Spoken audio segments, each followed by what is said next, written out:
Hello everyone, ഇന്ന് ഞാൻ tomato പിക്കിളിൻ്റെ റെസിപ്പിയാണ് കാണിക്കുന്നത്. അതിന് വേണ്ടി ഞാനൊരു 1 കിലോ ടൊമാറ്റോ, നല്ലപോലെ പഴുത്ത ടൊമാറ്റോ കട്ട് ചെയ്ത് വെച്ചിട്ടുണ്ട്. ഇനി അതെങ്ങനെ പിക്കിളാക്കാൻ നോക്കാം. ഒരു കടായി ചൂടാക്കിയിട്ടുണ്ട്. ഇതിലേക്ക് ടൊമാറ്റോ ചേർത്ത് കൊടുക്കാം. ഇതിലേക്ക് ഒരല്പം ഉപ്പ് ചേർത്ത് കൊടുക്കാം. ഇനി ഇതിലേക്ക് ഒരല്പം പുളി ചേർത്ത് കൊടുക്കാം. തക്കാളിയുടെ പുളിക്ക് അനുസരിച്ച് നമ്മൾ പുളി ചേർത്ത് കൊടുത്താൽ മതി. ഇത് നല്ല പഴുത്ത തക്കാളിയാണ്, നല്ല പുളിയുള്ള തക്കാളി ആവുകൊണ്ട് ഞാനൊരല്പം പുളിയാണ് ചേർത്ത് കൊടുത്തിട്ടുള്ളൂ. ഇനി മീഡിയം ഫ്ലെയിമിലിട്ട് നന്നായി ഒന്ന് കുക്ക് ചെയ്തെടുക്കാം. ഇനി ഇതിലേക്ക് എരിവിന് ആവശ്യമുള്ള മുളക് പൊടി ചേർത്ത് കൊടുക്കാം. 3 ടീസ്പൂൺ കാശ്മീരി മുളക് പൊടി ചേർത്ത് കൊടുത്തിട്ടുണ്ട്. തീരെ എരിവില്ലാത്ത മുളക് പൊടിയാണ്, അതുകൊണ്ട് ഞാൻ 1 ടീസ്പൂൺ എരിവുള്ള മുളക് പൊടി ചേർത്ത് കൊടുത്തിട്ടുണ്ട്. ഇത് നന്നായി മിക്സ് ചെയ്ത് തക്കാളി നല്ലപോലെ വെന്ത് വരാൻ വേണ്ടി വെയിറ്റ് ചെയ്യാം. ടൊമാറ്റോ ആവശ്യത്തിന് കുക്കായി വന്നിട്ടുണ്ട്. ഇനി ഫ്ലെയിം ഓഫ് ചെയ്ത് ഇതൊന്ന് ആറാൻ വയ്ക്കാം. അത് കഴിഞ്ഞിട്ട് മിക്സിയിലൊന്ന് നന്നായി ഇത് അടിച്ചെടുക്കണം. വേവിച്ച തക്കാളി നല്ലപോലെ മിക്സിയിൽ അടിച്ചു വെച്ചിട്ടുണ്ട്. ചീനച്ചട്ടി ചൂടാക്കി അല്പം നല്ലെണ്ണ ഒഴിച്ചിട്ടുണ്ട്.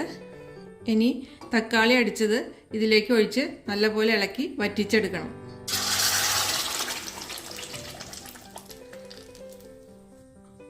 ഇതിലേക്ക് ഞാൻ മഞ്ഞൾപ്പൊടി ചേർത്തിട്ടുണ്ടായിരുന്നില്ല. ഒരല്പം മഞ്ഞൾപ്പൊടി ഇപ്പോൾ ചേർത്ത് കൊടുക്കുന്നുണ്ട്.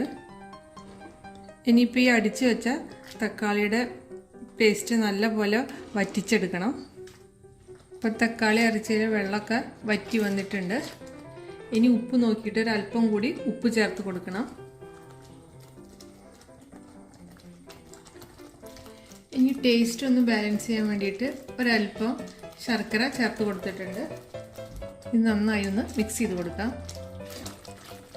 ഇപ്പോൾ പാകത്തിന് വെള്ളം വറ്റിയിട്ടുണ്ട്. ഇനി അത് ഗ്യാസ് ഓഫ് ചെയ്തിട്ട് ഇതിലേക്ക് താളിച്ചൊഴിക്കാം. ഇനി താളിക്കാനായിട്ട് അല്പം നല്ലെണ്ണ ചൂടാക്കിയെടുക്കാം. ഇതിലേക്ക് കടുകും ഒരല്പം ഉലുവയും ചേർത്ത് കൊടുക്കുന്നുണ്ട്.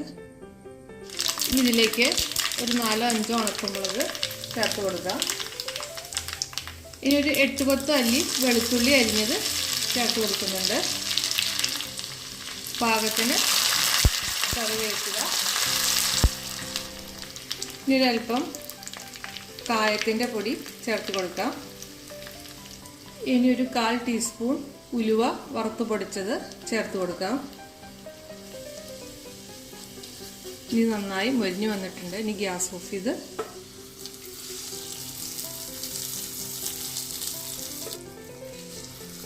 ഇതെല്ലാം കൂടി നന്നായി ഒന്ന് മിക്സ് ചെയ്തെടുക്കാം.